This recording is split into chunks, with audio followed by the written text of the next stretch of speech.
Parenting podcasts can be a bit earnest. Parenting Out Loud is not that podcast. This person who I may not agree with politically is trying to talk about integrating children, not just into his professional life, but into public life. I have referred to myself as one and done. That article did make me rethink the term. It took about 11 seconds for this to go viral. Oh God, is this the ejaculate one? That is deranged and I love it. Parenting changes the way you see everything. Parenting Out Loud takes the big conversations of the moment and puts them through that filter. Because if parents are thinking about it, we're talking about it. Parenting Out Loud. Listen weekly wherever you get your podcasts. You're listening to a Mamma Mia podcast. We have a catchphrase at Melanoma Institute Australia, and that is know the skin you're in.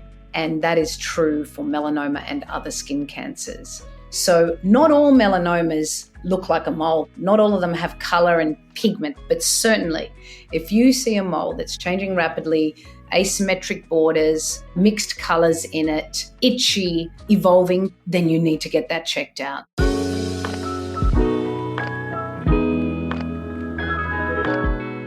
Hi there, Aussie women. Welcome to your full body health check. I'm Claire Murphy. And I'm Dr Mariam. Today is all about Australia's fun relationship with the sun. It's so much a part of our identity. If you ask anyone from anywhere else in the world what they think Australians are, and they think of them as these kind of white people with blonde hair who exist only at the beach and who surf. That's not true. Whereas some of us can't go out into the sun even for a minute because the thing is, us fair folk are more prone to getting sunburnt, and the UV radiation from the sun is not anyone's friend. And so that is why today we are talking about skin cancer. We're also going to check in with Sarah. Sarah's got a very tense issue with her vagina, which is getting in the way of things like managing her period, her sex life. She's very stressed by it all. So she's asking for your help with that. But next, Mariam, we're going to pay our respects to some women whose bodies and lives were literally put on the line in the name of women's health. Let's go to med school. Welcome to med school. Now, Mariam, we know throughout history women have been contributing to medical research, even if they didn't get the recognition that they deserved or sometimes not even the treatment they should have at the time. There is a lot being said now about how under-researched women are, and we are working to address that. But there are some women that we would like to pay our respects to today. So you have probably heard about Dr Papanicolaou's wife. Her name is Mary. She was a lab technician in Greece and who over 21 years had daily pap smears in order to help further her husband's research. Far out. Yes. Now, that is why it's named after Dr. Papanicolaou. It's called a pap smear. But it's not named for her, and she did not get a lot of recognition for the fact that she put her body on the line to help us end things like cervical cancer. There are thousands of stories like Mary's throughout history. Some are actually worse than that. So let's talk about, for example, Anarcha Westcott. She was a biracial slave in Alabama in the mid-1800s. She suffered from fistulas, which are the openings and connections, So from your vagina to your rectum. Yeah, or to your bladder. Yeah. This can happen especially in things like traumatic childbirth. They can open up between your vagina and areas that shouldn't be open up to. Conditions like endo as well. Yeah, exactly. So she underwent experimental surgeries to help fix them without anaesthesia. What the doctor who did those procedures would learn would go on to benefit so many women, mostly white women, who were his actual patients. So while she is known as the mother of modern gynecology, she did not have the right to refuse. But what she did by putting her body on the line has helped all of us to this day. Yeah. And there are a ton of women whose work has been overlooked as well in something that's called the Matilda effect. So Rosalind Franklin, for example, the British chemist and X-ray crystallographer whose work helped us understand how DNA functions, the molecular structure of it. So her work was overlooked when 3 male scientists discovered the double helix, so the structure of DNA, and they won a Nobel Prize for that, but it was on her work that their research was able to be in the first place, but she wasn't credited for that. Nettie Stevens, who co-discovered the XXXY chromosomes, which determines the sex of a lot of different species. She got no recognition for her work either. Alice Ball is an African-American chemist. She discovered the treatment for leprosy and how to make it work. A man published her work after she died and claimed it as his own. So today for Med School, we just wanted to do a bit of a shout out to all of the women, past and present, who are working hard to make women's health a better place, and the stories we don't even know about and those we haven't mentioned here today. We know women have worked in this space. We know women have put their bodies on the line for us to learn what we know today about the conditions that we are still struggling to fully understand. So just wanted to say a shout out to all of those women who have done that in the past, who are still doing that today. And if someone else is trying to take credit for your work, you come talk to Mariam and I. Yeah. We'll fight them for you, don't you? Yeah. These women paved the way for all of us and we owe them everything. Yeah. So if this is still happening, tell Claire and I, we got you back. Yeah. All right. Med School done. Let's talk about sun safety. It's time for today's checkup. It's time for the checkup. If you grew up here in Australia in the 80s and 90s, you are probably very aware of the old slip, slop, slap, Sid the Seagull. Say that 5 times without stuffing it up. Ad from the 80s. If you are not, listen to this. Slop, slap, slip on a shirt, slop on sunscreen and slap on a hat. So that message of slip, slop, slap, which is slip on a shirt, slop on sunscreen and slap on a hat, was extended in the early 2000s to include seek and slide, which was seek shade and slide on your sunnies. And that has had an impact on all of us. Like, we know what sun safety is. We know why we do it. But despite the messaging, Australia still has one of the highest rates of skin cancer in the world, accounting for around 80% of all newly diagnosed cancers in Australia every year. The majority of those are due to our sun exposure. So here our rates of skin cancer are 2 to 3 times those of countries like Canada and the US. The survival rate for melanoma, when it is caught early enough, is really high and better for women than men. It's 92.9% compared to 95.8%. Caught early enough, the survival rate is almost 100%.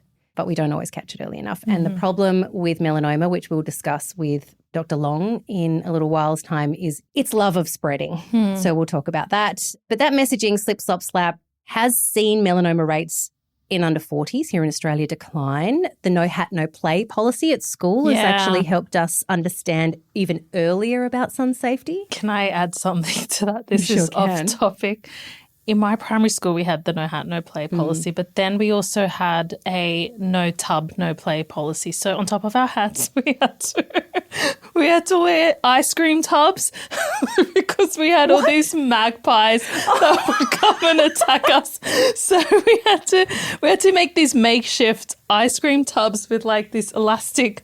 So you were wearing your sun safety hat with an ice cream container over the top with spikes on it or something? Or just like it was just the tub, just for an extra layer of protection. So like DIY helmet, essentially. I grew up pre no hat, no play policy. Yeah. And it's funny how much we have changed our ideas on what sun safety is, because there is a photograph of me, I must be about 3, or photograph if you're New South Wales, and I've got big blisters on my face. And I said to my mum, oh, what was going on there? And she goes, oh, you got really sunburned. We took you to the beach and we were there for hours. But they didn't even think about it. They didn't understand fully how much that was damaging me.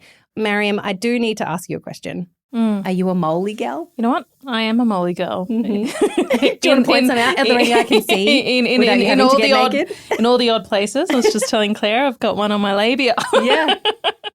Yeah, so my moles actually make me a little bit more vigilant about my skin checks than I otherwise might be.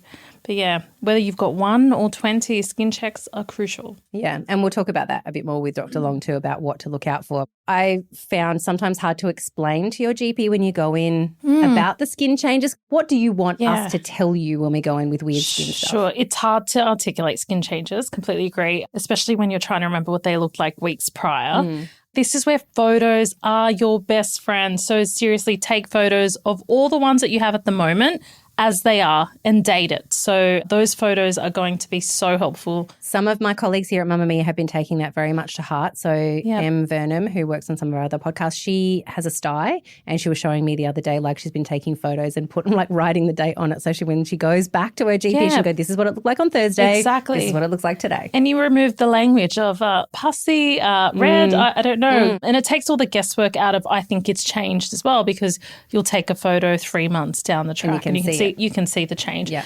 We have, as doctors, an ABCDE rule for moles. So it gives you language to describe what's concerning you. So A is for asymmetry, so where one half looks different to the other side.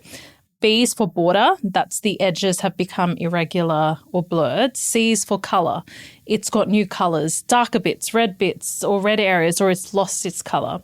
D is for diameter, it's bigger than a pencil eraser, for instance, or it's grown. E, evolving, so it's just different from before, it's more raised or whatnot. There's other helpful descriptions, like it bleeds when I barely touch it, or when something comes into contact with it. It's raised up, like before it was flat. It's crusting or scabbing but not healing. It's itchy or painful but it never was before, or my partner or family noticed it and said something. That's a big one as well, especially for moles and lesions that you can't see. That's something my friends pointed out to me. I was on FaceTime with them and I've got what looks like a mole on my eyelid. Yeah. And they were like, hey, what's that thing on your eye? You should go get that checked. Yeah. And I did, and don't worry, it's not a melanoma. My doctor said that's just aging. So fun times. Well, you know what? That's a good result to have. Best result. Yeah. But you'd be surprised how many melanomas are picked up because someone has said something, especially for ones we can't see or haven't noticed. Yeah. Even if it just doesn't feel right, whether you don't have the language or the pictures, that's fine. Just go, the doctor will see it, and I'd rather you not avoid the doctor because you don't have the language. Yep. But photos will be your best friend here. Okay, take a few snaps, monitor it. Yeah. When do you go next level with something like a mole that might be changing shape or something? What does that process look like when you need to escalate it? Yeah, so when I refer for moles, so any suspicious features where I'm like, oh, if it ticks any of the ABCDE boxes, it's going to get referred. It's grown bigger than 6 millimeters, or it's just evolved in any suspicious way.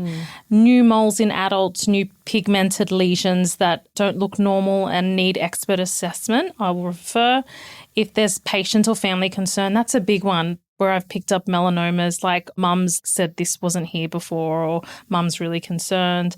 High-risk patients, so family history of melanoma, lots of moles, fair skin, previous skin cancers or significant sun damage history, and they come in with an evolving mole, that's going to be a priority for referral. And if there's uncertainty in my diagnosis as well, if I can't confidently say this is a benign mole, then off you go. But for more complex cases, a referral to a plastic surgeon or a dermatologist might be needed. And those referral types, they could be urgent for suspected melanomas, that's generally within 2 weeks, semi-urgent where it's suspicious but there's less concerning features, or routine, and that's just monitoring for high-risk patients where they have regular skin checks. The beauty is we've got options, whether it's an experienced GP for straightforward cases or a specialist when needed. All right, next we are speaking to Dr. Georgina Long to ask some questions about skin cancer, including, and this is something I've always wanted to know the answer to, being a very fair person, are you at lower risk for melanomas if you have brown or black skin?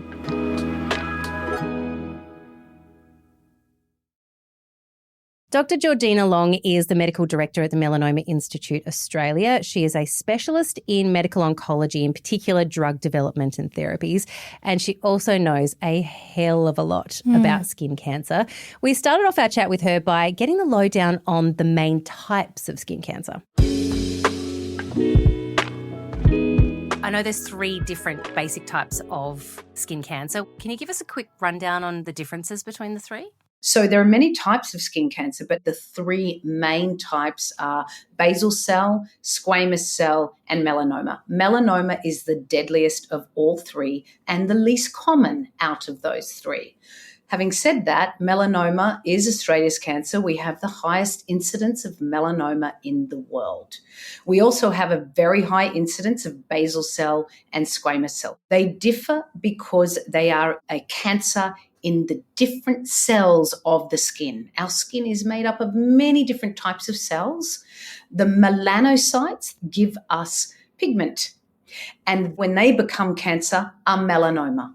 Keratinocytes, they're a normal part of the skin architecture. We have 3 layers to our skin: the top epidermis layer, the dermal layer, and then we have the hypodermis, the fat underneath our skin. They're the 3 big layers. Keratinocytes are where squamous cell comes from. And then we have the basal cells. And so if they get cancer or develop mutations that result in cancer, that's a basal cell carcinoma. What do I mean by cancer? I mean uncontrolled growth. So that is what happens. The cell gets mutations and then has uncontrolled growth. So the most common is basal cell and squamous cell, and melanoma is the least common, but melanoma is the deadliest. Why? Because melanoma cancer cells tend to have a proclivity or desire to spread. So it gets into the bloodstream and spreads around the body. It can hit the brain, the bone, the liver, the lungs, and that's stage 4 melanoma, and that kills people. With the other two, the squamous cell and the basal cell, could they eventually spread? Is that they can spread, they just don't do it as quickly? That's a really important point. They can spread. They tend not to spread. Basal cell has the lowest proclivity to spread, and squamous cell can spread, but not that frequently. So those 2 cancers are the most common cancers in Australia, yet they don't kill as many as melanoma historically used to kill, because they don't spread as much, as frequently. But cutaneous squamous cell can spread. In fact, the numbers of people dying now from spread of cutaneous squamous cell is starting to match melanoma deaths, because we've got so good with the drugs, that's where I hang out, that the death rate down. Right. Exactly. So they're meeting in the middle somewhere. Sort now. of. Not yet, but Okay. yes, they're getting there. Do we use the same or similar treatments for the different types of cancers and at the different stages? We're starting to. The mainstay of treatment in general for stage 1, 2, and 3 is surgery. And then you may add on other treatments as needed. And that's for all of those skin cancers. In general, because the common ones, basal cell and squamous cell, don't tend to spread, they are very much surgically managed because they don't have that same proclivity. And the good news is you're cured often with those 2 skin cancers simply with surgery. We use a lot more drug therapies in melanoma because it likes to spread. So now, even in early melanoma, we're using drug up front. So even before the surgery to remove that first melanoma on the skin, to stop it from spreading. Can I ask you about skin colour and skin cancer? Because there is a well-discussed fact that people with darker skin, that their risk of skin cancer is incredibly low, if not non-existent. And Australia is such a broad variety of skin tones. We know that very white people are very prone to skin cancer, but what does that look like as you get darker? Another really important thing to keep in mind. If you have skin of any colour, of any type, you are at risk of skin cancer. It is the largest organ in our body, our skin. However, you're correct, and people are correct, that the risk is highest in those who are the most fair. And the risk is lowest in those who are more dark. However, it does not mean that they can't get skin cancer. It's difficult to give you a precise risk because even amongst very fair people, the risk differs based on a little bit of their genetics and family history and exposure to sun. And some people are more sensitive to sun, not in terms of sunburn, but just their genes, their genetics are more sensitive to sun. You're very at risk if you're fair. But if you have another sort of genetic abnormality or mismatch repair, or you don't repair things as well as others, you're then at an even higher risk. Our greatest predictor, and the easiest thing to look at, is the colour of your skin. The more fair you are, the higher your risk. The darker you are, less risk, but you still can get it. So aside from the sun and genetics, are there other things that increase your risk for skin cancer? Radiation exposure can increase your risk for skin cancer. Drug therapies, so immune suppressants, can increase your risk of skin cancer. When you say radiation exposure, do you mean like how many x-rays you might have had in your lifetime? Would that increase your risk of skin cancer? X-rays, not so much.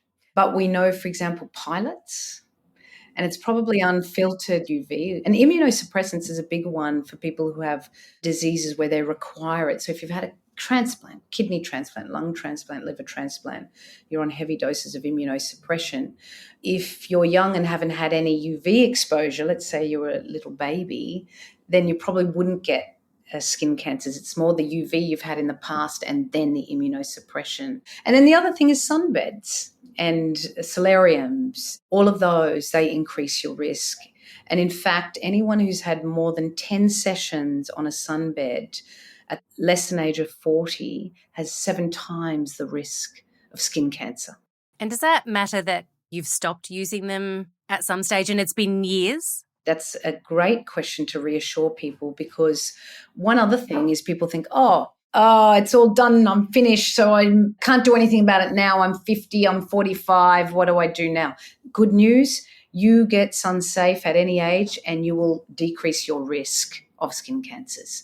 So if you've had more than 10, less than 40, it does matter. You are at higher risk than if you hadn't had them. But the good news is that if you stay out of the sun and stay sun safe as an older person, your risk of skin cancer drops. It's like smoking. If you smoke until you're 30, you're at risk of lung cancer. But when you stop, the years you stop, they decrease your risk. Can we focus in on melanoma for a moment? Because obviously there was a lot of education campaigns going around for many years about how to spot a melanoma. But we're all told as a kid to look at your moles, and if they start to stop being a circular shape or if they start to grow beyond a certain size. Is that still the case of the motivation to go and get it checked by a GP? Is if that mole increases in size at all or becomes a funny shape? Is that what we still know to be true? Yes, we still know that to be true. We know more as well. We have a catchphrase at Melanoma Institute Australia, and that is know the skin you're in. And that is true for melanoma and other skin cancers.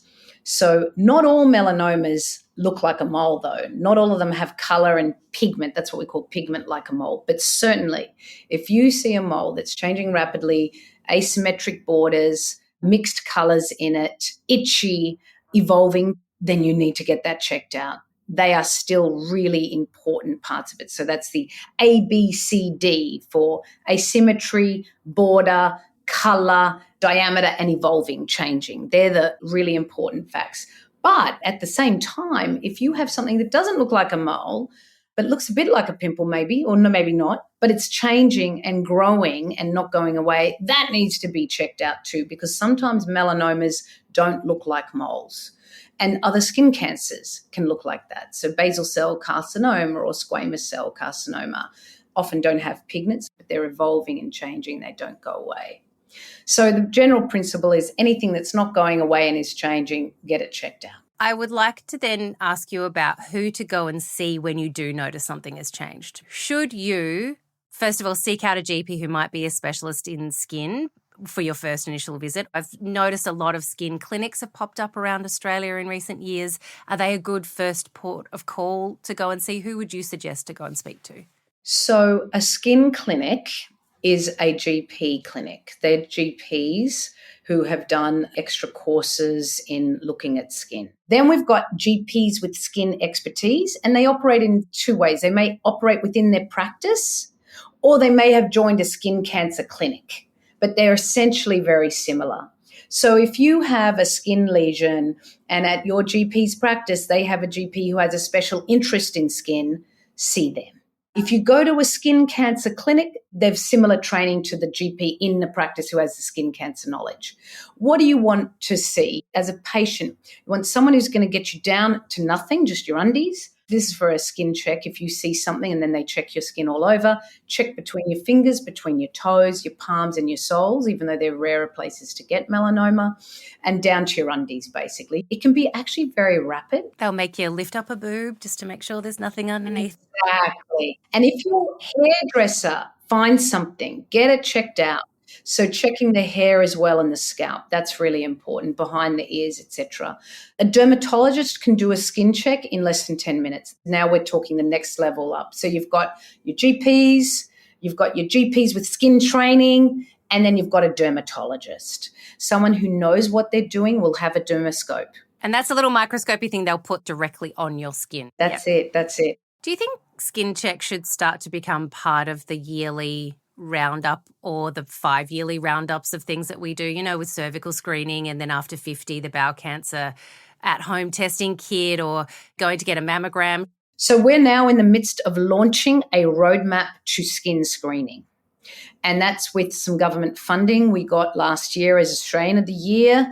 And what we're finding, and we have evidence, they've done this in Germany, is you do a skin check on every person in the country, you're not going to save lives. A lot of people detect their own melanoma or skin cancer and get it treated that way. It all depends your risk of developing it. So the higher your risk of getting that disease, the more likely screening or having a skin check is going to save your life from that. So maybe like the people who have a history of bowel cancer will go in for regular colonoscopies, for example. If you have people in your life who've had melanoma and you happen to be fair-skinned, then maybe you should be one who gets screened. Correct. Got it. The truth is, if your risk is low of skin cancer, you're going to pick it up when you see a change faster and sooner than getting a once-a-year skin check. That's how it happens. The other thing is the melanomas that kill, the really bad ones, by the time the person's found it on their skin, scarily, it's probably already bolted. You need to know the skin you're in. I think that's the best message. If you're at high risk, there may be a role for regular skin checks. And certainly that's true for my patients who've already had melanoma. They have regular skin checks because they're at very high risk of second new melanomas. Georgina, you mentioned this at the start of our conversation, that Australia is leading the way of the world where it comes to rates of skin cancer. Why is that? Is it the fact that we have a large number of fair people living in a country that is very, very sunny? Presumably a hole in the ozone layer is no longer a thing, but what is it about our sun in particular that's causing us to have such high rates of skin cancer? So you hit the nail on the head. It is because we have a large number of fair people and we have a lot of sun. And so there are weather patterns about cloud cover, etc. Our sun produces UV, and it's the ultraviolet radiation which causes skin cancer. And so sometimes cloud cover and other things can augment that risk a little bit, but it's also the tilt of the Earth where Australia sits. It gets a lot of UV. The ozone, you're right, it's not a thing anymore, so we don't have to worry about that. But the way the Earth is positioned and our weather patterns, cloud cover and the UV exposure. But you were correct. It's because we've got a lot of fair people and we've got a lot of UV.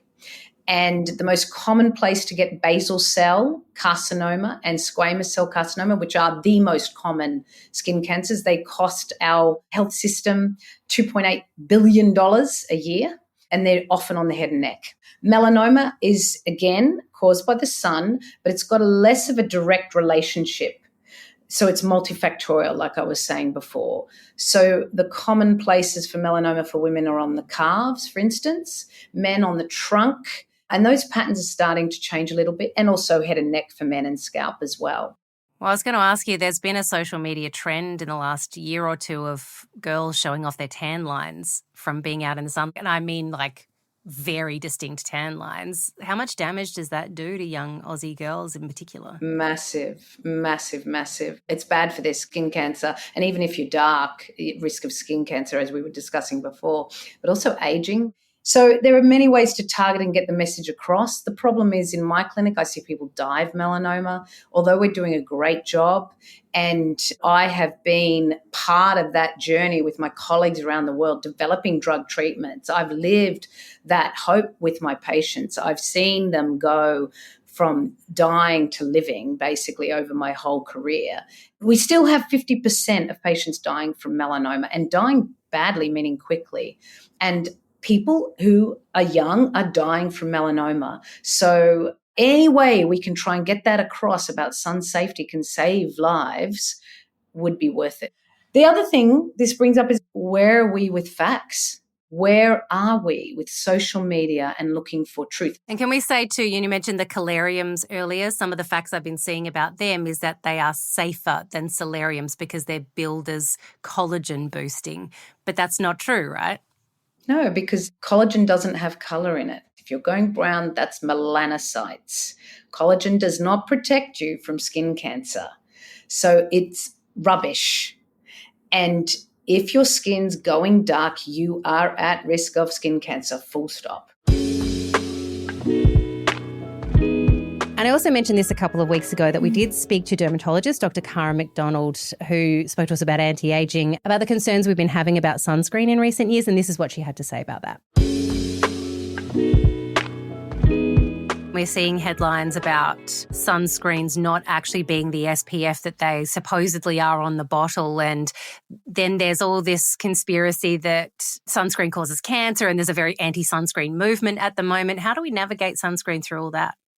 It is so complicated at the moment, and of course it's just really difficult in my position because I see every single day skin cancers on sun-exposed areas. I do a lot of skin cancer work, and every patient I see, their skin cancer is 99% of the time on an area that has excess sun exposure. And you can see the difference in their skin, right? You can see that their face and arms are severely photo damaged compared to their trunk, which is white, healthy looking skin. And they get the skin cancers on the areas where they've had the sun exposure. And these are not people who have been wearing sunscreen their whole life. So we can't blame the sunscreen for their skin cancers. So there's very good evidence in the literature over the last 20, 30, 40 years that sunscreen reduces our rate of skin cancer. Now, that doesn't mean that sunscreen has no issues, okay? But we know that when it comes down to risk-benefit, there is certainly a benefit in sunscreen for skin cancer. Every individual needs to weigh up what's right for them. There's really no strong evidence that sunscreens are toxic. Sunscreens are designed to really stay in the outer layers of the skin and not be absorbed into the body. But I understand everybody has their own opinion and concerns. So it's about looking at your health risks and making the decisions that are right for you about sun exposure versus sunscreen, and choosing the best sun protection you can for your skin, your environment, and your preferences. There are other ways, of course, to protect yourself from the sun, avoidance, shade, and so on, but we know sunscreen is the most effective. And if you have one little bit of worrying about anti-aging, then, you're just shooting yourself in the foot if you're doing other things and not putting sunscreen on. With regards to the SPF factor and can we rely on that, it's difficult. I think the general public should be reassured that the vast majority of sunscreens offer very high protection against UV damage and UV light, and that despite the recent media coverage, we are still getting excellent sunscreens in Australia, and that any sun protection is going to be vastly better in terms of long-term skin health than not using any at all. It can be difficult to know exactly where to turn to, and it may be harder to find a sunscreen that you like the feel of if it's a physical blocker at very high SPF, because they can be a little heavier on the skin. But I think the vast majority are very high protection either way, and that you should really look for a sunscreen that you're happy to wear every day. So although we know that any sunscreen offers more protection than none, and the higher the SPF you have, the higher the protection you're likely to be getting, the Cancer Council does recommend SPF 50 plus broad spectrum sunscreen for best protection. So you're always best off starting there, but knowing that you are going to have good protection if you are wearing sunscreen either way. So it's less important to panic so much about whether it was SPF 50 or 30. It's more important to use something. But of course, we would like to know that our sunscreens are reliable, and hopefully the authorities will take some control over that and make it a little bit more reassuring for the consumer in the near future.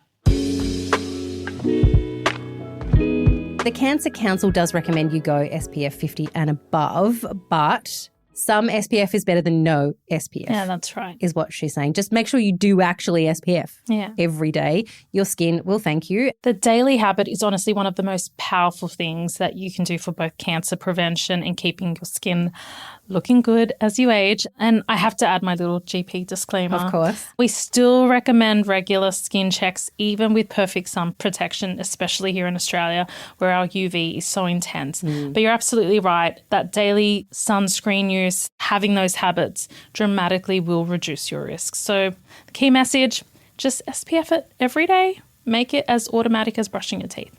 All right, so go slip, slop, slap, seek and slide. Yeah, all the S's. With the seagull guy. Shh. Just do all the S's, please. Look after yourself. On the way, it is quick consult time. Sarah is having a really stressful time with her vagina and she needs some help to get it just to chill out.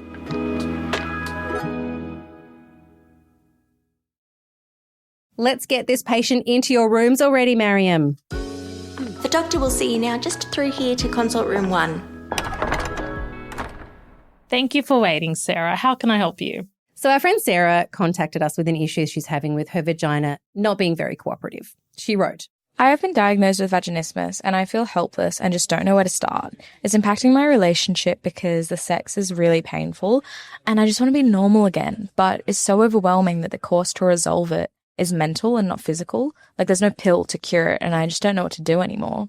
I'm going to spend a lot of time on this response just because I don't think vaginismus gets the spotlight it deserves. And there are a lot of females that are suffering in silence. So I'm hoping my response can help a lot of females. Yeah, well, it'd be good to know what vaginismus even is. So let's start with number one. Sarah, I'm really sorry that you're going through this. And vaginismus is a real and genuinely distressing condition. And I want you to know from the outset that it's not all in your head.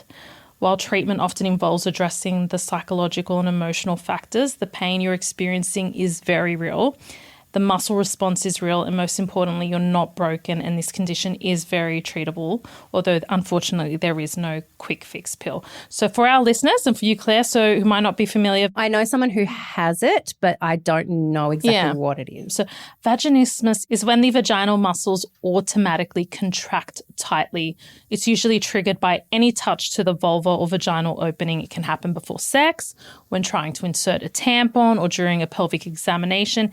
It's your body's automatic protective response to fear of penetration, causing pain, discomfort, and sometimes making sexual penetration impossible. Okay, so it's fight or flight for the vagina, and it's just clenching closed. Clenching, yeah. Okay, yeah. So there's no single cause, and researchers don't exactly know why it develops, but we do know that physical and psychological factors can be involved. So things like recurrent UTIs, yeast infections, endo, trauma during childbirth, previous painful pelvic exams, uncomfortable sexual experiences, sexual assault, fear of pregnancy, or simply fear that penetration is going to hurt. And it's crucial to understand that many women are wrongly told this problem is in their head, when actually the issue is very much physical. It's about the pelvic muscle response that has become automatic. So where to start? I always say number one, validation. Validation is everything. There's nothing like being told you're not crazy. You're not crazy, and it's not in your head. So understanding that this is a real treatable medical condition is so important. It's not just about relaxing or trying harder. I've had patients tell me that some doctors have said, just, have a wine or two before having sex, just to relax, which is so dismissive. Also, using alcohol to treat anything is not ideal. No. So we know vaginismus is a learned automatic reflex where the vaginal muscles tighten into that response of fear of penetration or anticipation of pain. But like any reflex, it can be retrained, but it's going to take time, patience, and the right support. So building your support team is crucial, and you're going to need a team. This isn't just a doctor-patient approach. Treatment works best when you have the right people in your corner. So number one, you're going to need a woman's health or a sexual health doctor who truly understands vaginismus and pelvic pain and can coordinate your care. You're going to need a woman's health pelvic floor physio who will work gently and at your own pace. to help retrain those pelvic muscles and reduce that reflexive tightening. They'll often use guided muscle relaxation. There's these biofeedback techniques, and they'll teach you how to gradually use dilators, which is a big part of the treatment process.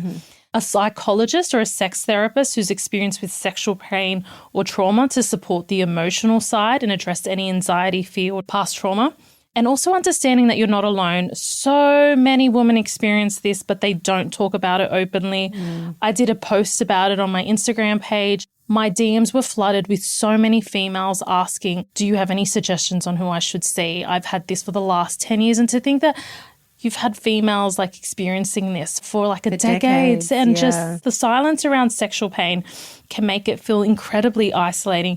I mean, if you think about it too, the issues that we have that are very physical and can be seen and experienced, even they have been sometimes overlooked. So if you've got something like vaginismus where there is a psychological element to it, it's easier to kind of go, well... Yeah, and invalidate that experience. Yeah, and invalidate it, yeah. I want many women who are listening that have this condition to know that I have had many patients fully recover and go on to have comfortable, fulfilling sex lives with the right support and a gentle approach that honours both your body and emotions. I also want to say something that's really crucial. Partner support matters, okay? So where possible, partner support can help rebuild that intimacy and take that pressure off. Non-penetrative intimacy is really important. Open communication is important, and emotional support are key parts of healing. So having a partner who's not on board and is quite pushy for intimacy that involves penetration is really going to delay that healing process. So speaking to the psychologist or sex therapist and having them as part of your management is really, really important. Self-care practices like mindfulness, relaxation exercises, and learning to pace yourself can really help reduce that anxiety and muscle tension as well. My advice would be to take the pressure off completely. I'd suggest removing the goal of penetration entirely for now. Focus on rebuilding connection, trust, and intimacy without any pressure through touch, massage, or non-penetrative intimacy. So that's something you and I have laughed about. Yeah. And it's when your partner is like, oh, I'm coming for you. And you're like, oh, God. Yeah, like you've already got like this kind of jeepers creepers. like it's not that you don't love them or want to be intimate with them, but we sometimes have automatically kind of gone, I'm just not ready for this yet. And sometimes you don't voice that because you don't want to hurt the other person's feelings by telling them no or rejecting them. But at the same time, for your own well-being, sometimes you have to put up some really good boundaries with that kind of stuff. And this is where we say sex starts before the bedroom, right? And that intimacy and physical connection and emotional side is very important, especially for patients with vaginismus. So for our lovely Sarah here, I would start by finding a GP or a sexual health physician who has a lot of experience with vaginismus. Have a conversation, let them coordinate your care, and let's get you on the road to recovery. You can do it, Sarah. Thank you so much for sharing that. This is a real eye-opener for people like me who've surface level known about vaginismus, but I think it's really important that you feel comfortable and safe coming to us and asking that question. So thank you for hanging out with us today. And remember, general advice is good advice. Dr Mariam here gives amazing advice, and we absolutely love that she does. But it's not specifically for you. So take what you've learned here today and get yourself off to your GP, have the conversations, let them know what you think is happening to you so you can get the right treatment underway for yourself. Next week, we're catching up with Carly Finlay, an award-winning writer, speaker, and self-described appearance activist who's done incredible work in disability advocacy. Those of you who know Carly may know she lives with a rare and very severe genetic condition called ichthyosis, which makes her skin red, scaly, and painful. But instead of hiding, Carly's built an incredible platform. We're going to be talking about what it's like to live with a skin condition that very few people understand, and how she's working to challenge all of our ideas about beauty and disability. You don't want to miss it. And if you haven't already, tune into our exclusive episode with Tammy Hembrow, where we hear her first ever detailed discussion about her melanoma diagnosis. Have a great day. Stay well. We'll see you for your appointment next week. Bye-bye. Well is produced by me, Claire Murphy, and our senior producer, Sally Best, with audio production by Scott Stronach, video production by Julian Rosario, and social production by Ellie Moore.